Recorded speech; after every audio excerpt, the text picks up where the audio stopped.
We're talking about 5 quick steps for self-improvement. So we're just gonna jump right into it because we wanna better ourselves. And these are gonna be the 5 most helpful tips for self-improvement right away.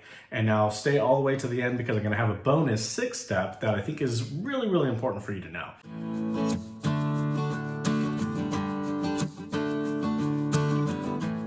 So the first step is making whatever your big goal is for self-improvement, whether it be physical health, mental health, our careers, our romantic relationships, or relationships in general, whatever your big goal is, we're setting small measurable goals within that. So if I have a career goal that is making X amount of dollars annually, well, that is a good goal. But as I start going through my months, my days, my weeks, I'm gonna burn myself out because I'm not hitting that goal right away. And that's where people start falling off with self-improvement, self-health, and just all the momentum and motivation. So I'm setting small measurable goals in order to obtain that big goal. So one of my goals might be for a week, I want to produce a YouTube video, right? So every week I'm gonna produce a YouTube video. I'm going to make these connections for my business. I'm going to book X amount of clients or whatever the case may be related to your big goal. You're making small measurable goals that you could start obtaining.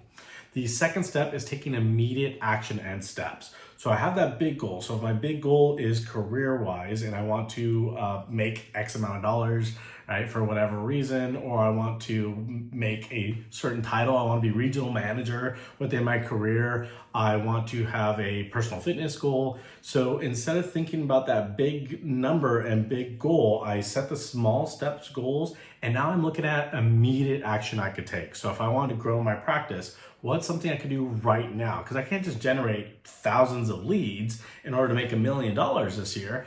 I need to make a step right now. So my first step might be creating an ad or making a YouTube video, right? So I'm doing immediate steps that I could do right now today.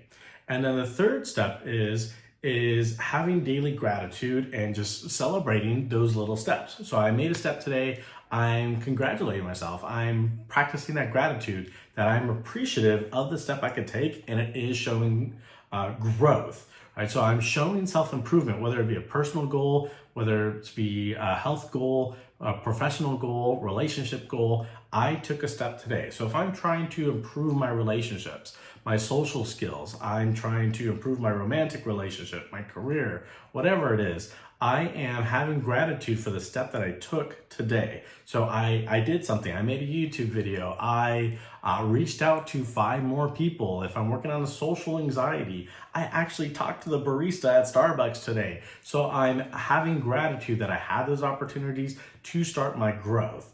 And then the 4th tip is visualizing our goals. So a lot of people love vision boards and those projections. I think those are cool and neat. I have my visualizations behind the camera, behind my computer that I'm constantly looking at. So every time I'm working, I'm thinking about my big goals. So what I'm trying to accomplish, I'm trying to help the world, help people, grow with my family, provide for my family. Those visualizations are always in the back of my mind. I'm a huge Disney fan, so I'm not gonna lie, one of my bucket list things is to visit all the resorts. So that's probably gonna take some money, right? So that's one of my goals. So if I have pictures of all my Disney resorts, Disney Paris, Disney World, Tokyo Sea, all the big resorts, I'm visualizing that, and that's motivating me for that self-improvement. So whether it be a physical goal, a career goal, whatever the goal is, we're gonna have that visualization. Project boards,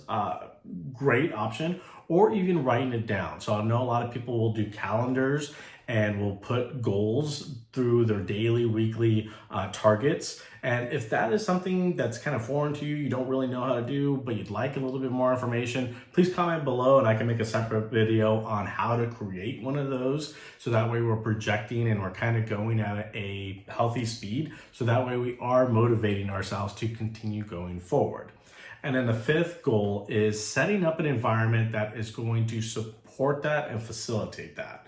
Now this kind of goes 2 ways. So one, it's surrounding myself with people that are encouraging me towards my goals. So my wife cheering me on, like, hey, yeah, Gabe, you know, let's lose that weight together. Let's get healthier so we can live forever for our kids. Let's be active. Let's healthy eat. let's build your practice, let's do this and that. So I'm surrounding myself with people that are helping support my goals. So I'm creating that supportive environment. And then the other side of this is something that I didn't quite understand earlier on in my career or even during grad school, but it's surrounding yourself with like-minded people. So an environment that is actually going to push you. Now, this is kind of a double-sided coin, because if we're having problems with self-improvement and self-motivation in general, putting myself with a bunch of millionaires might actually put me down and have the negative effect. So that's why the 4 steps before this is so important. So now I have my mindset right, so that when I am in that environment, it's actually uplifting. I'm watching other people, motivational speakers like Jay Shetty, really admire that guy, great stuff. So if you haven't checked him out yet, check out his podcast, YouTube channel, and all that good stuff. But really inspiring, and that's somebody I look up to and aspire to be like at some point. So if I had the opportunity to be friends with this guy, I would want to be around people like that that's going to be motivating me. And once again, with those 4 other steps, it's going to help me to not burn out and get shy and feel like I'm less than. It's definitely something that's going to inspire me to keep going forward with that self-improvement and that motivation.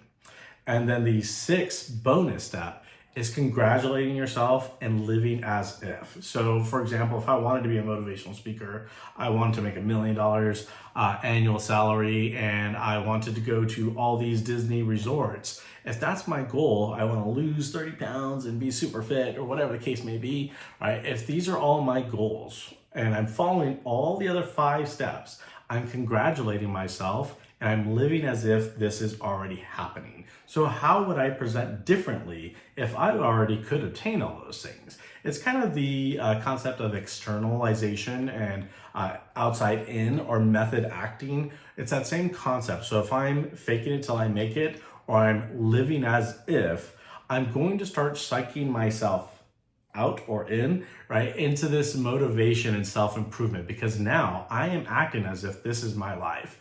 I already have my goals. I'm able to accomplish my goals. I'm improving myself. I'm healthy eating. I'm doing my healthy exercise to maintain my physical fitness and health.